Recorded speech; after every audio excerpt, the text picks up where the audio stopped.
1000 మేకలను ఉండెను. అతడు కర్మేలులో చాలు. దేవునికి స్తోత్రం చెప్పండి. హల్లెలూయా. 2 చేతుల పైకెత్తి స్తోత్రం చెప్పాలి గట్టిగా. హల్లెలూయా. పిల్లలు, ఇక్కడ మనకి ఒక వ్యక్తి మనకు కనబడుతున్నాడు. ఆ వ్యక్తి పేరు నాబాలు. పేరు చెప్పండి. నాబాలు అనండి.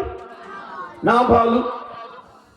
పిల్లరా, ఈ నాబాలు అనే మాటకు అర్థం ఏమిటి అంటే మోటువాడు.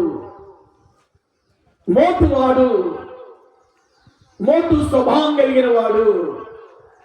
చాలా మంది మారు మనసు పొంది బాప్తీసం పొంది నమ్మకంగా దేవుని మందిరానికి వెళుతున్నప్పటికీ వాళ్ళ జీవితాల్లో పాత స్వభావం మారదండి. వాళ్ళ జీవితాల్లో పాత బుద్ధి మారదండి.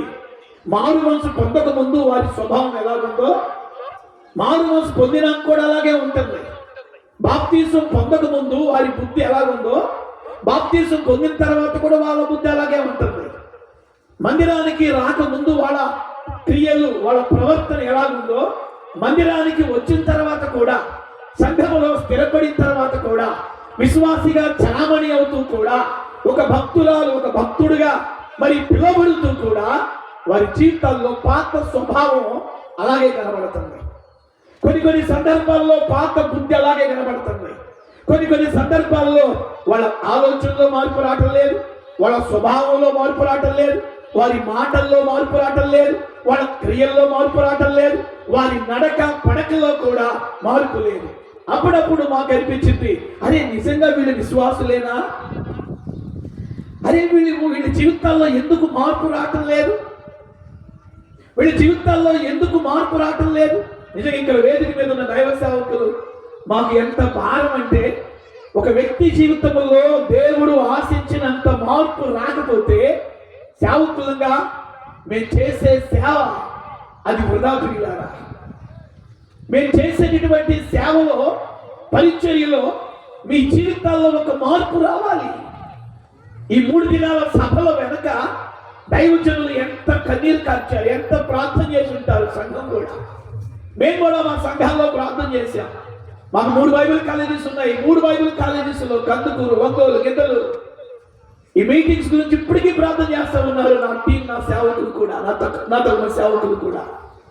పిల్లలు ఎందుకు అంటే విశ్వాసుల జీవితాల్లో పాత స్వభావం కనబడకూడదు. విశ్వాసి జీవితంలో పాత బుద్ధి కనబడకూడదు.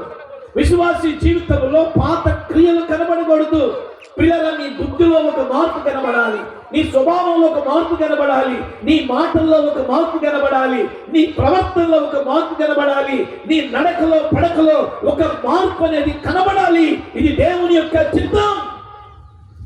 This is will of God. నువ్వు మార్పు చెందకుండా ఎన్ని సంవత్సరాల నుండి నువ్వు భక్తి చేస్తున్నా, నువ్వు మార్పు చెందకుండా ఎన్ని సంవత్సరముల నుండి నువ్వు సేవ చేస్తున్నా, నువ్వు మార్పు చెందకుండా నువ్వు ఎన్ని సంవత్సరాల నుండి షాలేము మందిరములో ఒక విశ్వాసిగా స్థిరపడ్డా, దాని ద్వారా ఒకవేళ సంఘానికి ఏమైనా బెనిఫిట్ ఉండిద్దేమో కానీ దేవునికి మాత్రము కూడా ప్రయోజనము లేదన్న సంగతిని దైవజనుడిగా ఈ మాట నేను మీకు హెచ్చరిక చేస్తున్నాను. 25 సంవత్సరముల నుండి నేను దేవుని పరిచర్యలో కొన్ని వేల సభల్లో సంఘాల్లో నేను బోధించాను. 2000 మందికి పైగా సేవకులకి మా బైబిల్ కళాశాలలో నేను ట్రైనింగ్ ఇస్తూ ఉన్నాను. పిల్లరా, ఒక భారం అనేటటువంటిది ఈ కడవరి దినాల్లో సేవకులమైన మా గుండెల్లో దేవుడు పెట్టాడు. విశ్వాసుల జీవితాల్లో ఒక మార్పు రావాలి, వాళ్ళ స్వభావాల్లో మార్పు రావాలి, వాళ్ళ క్రియల్లో మార్పు రావాలి. ఇదిగో ఈ సమూయేలు మొదటి గ్రంథం 25వ అధ్యాయంలో ఒక వ్యక్తి కనబడుతున్నాడు. ఆ వ్యక్తి పేరు నాబాలు. ఇతను ఎక్కడ ఉంటున్నాడో తెలుసా? ఒక ఉన్నతమైనటువంటి పర్వతమును ఆనుకొని నివాసమును కట్టుకున్నాడట. He was built a house attached with a mountain. Carmel అనేటువంటి ఒక పర్వతము దగ్గరలో తన నివాసాన్ని ఏర్పాటు చేసుకున్నాడు. ఊరందరికి దూరంగా ఉన్నాడు. ఈ కర్మేలు పర్వతముకు ఒక విశిష్టత ఉంది. ఈ కర్మేలు పర్వతానికి ఒక ప్రాముఖ్యత ఉంది. పిల్లల యెరూషలేము చుట్టూ 7 పర్వతాలు ఉంటాయి. ఆ 7 పర్వతాల్లో ఒక పర్వతమే కర్మేలు పర్వతము. దీని ఎత్తు ఎంతో తెలుసా? 3725 అడుగులు అన్నమాట. 3725 అడుగులు ఎత్తున్నటువంటి కర్మేలు పర్వతమునకు దగ్గరలో ఈ యొక్క నాబాలు తన భార్య అయినటువంటి అబీగయీలుతో ఒక ఇల్లు కట్టుకున్నాడు.